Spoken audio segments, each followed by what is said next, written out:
My first guest, talented young actress whose films include Drugstore Cowboy, Boogie Nights, Austin Powers, The Spy Who Shagged Me. Her new movie is Say It Isn't So. It opens March 23rd. She's the biggest star each time she comes here. She's just terrific. Heather Graham. Heather Graham is here. Boy,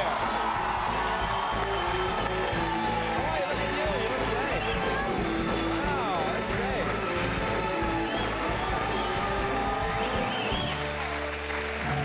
great. Good to see you again. Good to see you. It's always fun to have you here. Thanks for having me.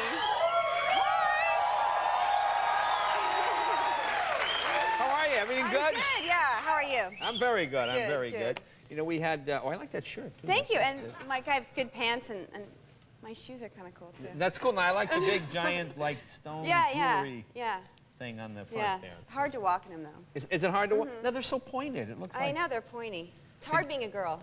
It is. It is hard. I mean, I tried it for years, and it was awful. It's terrible. It's fun sometimes, though. Tell me about it. Now, you know, I was talking to Benicio del Toro, because he's nominated for an actor, so we're lucky getting all those guys here this week. Now, I didn't know this. You guys did an acting role together, like, a long time ago. It's so exciting when you're an actor and you get to watch your peers really doing this amazing work, so it's incredible. It's so exciting. Now, do you remember what I'm talking about? Do you remember? I can't believe you guys have this. It's a Calvin Klein Obsession commercial. Now, neither of you was very well known at the time, right? Yeah. Did you know him before the commercial? Did you meet him then? I think I met him then. Yeah, I met him that day. Yeah. Okay, so was that, and you're in a sexy commercial? And was that like, was it like sexy, kissing this sexy guy in a sexy commercial? Well, I don't know. I mean, it was a while ago, but, you know, Benicio is a very sexy guy, but I like my boyfriend. No, but I'm talking back then. No, I don't mean now. I mean, back, you know, back then. No, he's great. He's fantastic. I'm so happy he's doing well. He's so talented. Yeah. Here they are. Here, take a look at this. He knew that when he kissed this girl, his mind would never romp again like the mind of God. So he waited, listening for a moment longer to the tuning fork that had been struck upon a star. Then he kissed her. At his lips' touch, she blossomed for him like a flower, and the incarnation was complete. Obsession, Calvin Klein.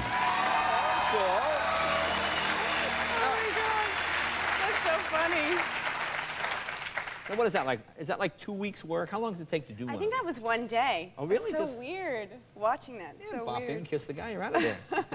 Now, you mentioned your boy. Benicio was really good at it, though. He was very brooding. Huh? He was very brooding. He's always brooding. Yeah. Because I was in the dressing room. Can I get you something? And he would brood. Yeah. Yes, I will have the... But Spanish guys have that. That natural, yes, I will have the Coca-Cola. Yeah, he was great. He was great in that movie. I like when at the end when he was at the baseball park. That was great. In traffic? Yeah. Oh, yeah, when he's watching the kids play. Yeah, he was very good. Yeah. Now, you mentioned your boyfriend. It's Heath, right? Heath Ledger from the Australian guy from Patriot. Yeah. Patriot, yeah. He's a nice guy. He was here, too. He's a great guy. Now, being Australian, I don't know how long you'd been here when he came to our show the last time, but does he you have trouble with American slang? Because Australian, it is the same language, but it's a little different, isn't it? Right. Well, I don't know if he would want me to tell the story, but I don't know. He was just telling me that I guess the word thong, you know, means flip-flop. In Australia, the word thong means flip-flop, and it doesn't mean G-string like it does here. Right. So he just said that he would go on meetings and that people would ask him, like, oh, what do you do over Christmas? Because Christmas in Australia is summer. And he said, oh, we just all sit around in our thongs with my family, just hanging out. So, and he said that, you know, people, then he started realizing what it meant, and he thought that people probably thought he was really strange. Yeah. Sitting around with mom and a thong. Now, I'm reading, you know, I'm reading your talk. You're in the Talk magazine in the February issue. I was reading this interview. And that picture's so obnoxious. I don't know why. I didn't know when I was taking it was that obnoxious. It's so obnoxious. It's a great picture. It's obnoxious, but it's okay. It's hard.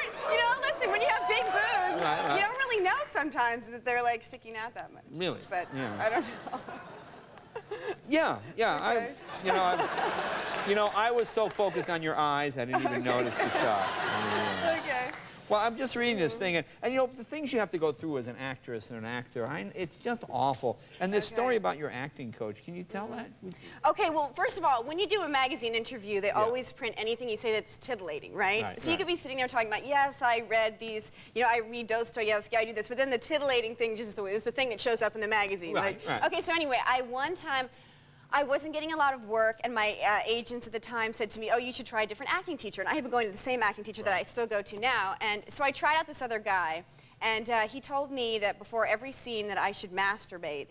And that, like, when I'm doing a movie, that I should masturbate to get into it. And he said, you know, if people look at you funny, it's like, do it anyway. You know, that was his advice. Before every scene? Before every scene, every shot. And what is the reason? Now, as a guy, I would think you'd be exhausted.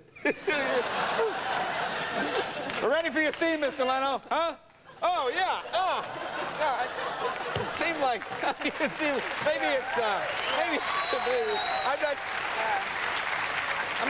I mean, what is the logic? I mean, I have to say, it's probably, I didn't do it. I didn't try it. I just figured, I didn't do it. I do it, but I didn't do it for this. No, I don't mean to get that personal. Like just before every scene, and you have like, you got 15 scenes today. Oh my God, I'm exhausted. I know, it would be tiring, right? It would be exhausting. Yeah. Now tell us about Say It Isn't So. Okay, okay, I fall in love with this guy, Chris Klein, and then I find out he's adopted, and I find out that he's my brother, and it's sort of tragic because we can't be together, and then we find out that we're really not brother and sister, and then he tries to get me back. But it's a comedy. It's a comedy. And the goofball Farley brothers are involved. Yeah, and the Farley brothers produced it, right. And it's got a lot of gross jokes. Right. Really, really gross, disgusting jokes. Now, and you play a hairdresser? I do. Okay. Yeah. Are you one of those people? Do you get along with your stylist? Are you?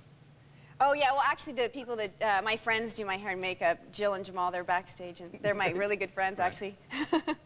Now, what do you think? Do I need any help? Well, I was thinking about the idea of a mullet for you, Jay. A what? A mullet?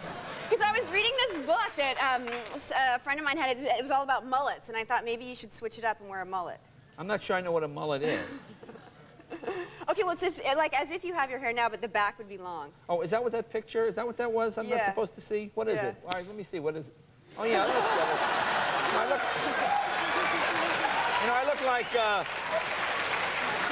I look like Billy Connolly.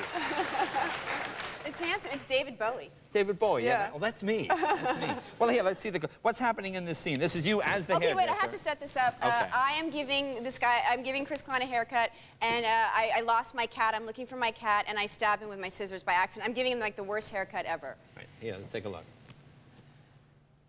How's that for length? Beautiful. So I see you have a cat. Well, I had a cat. He ran away 2 weeks ago, and I haven't heard from him since.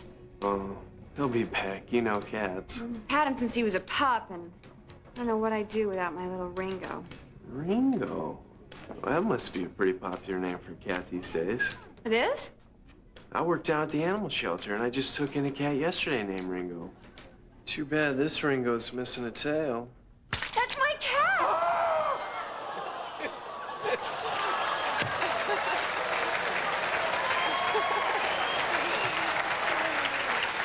Well, good luck with the movie. That's terrific.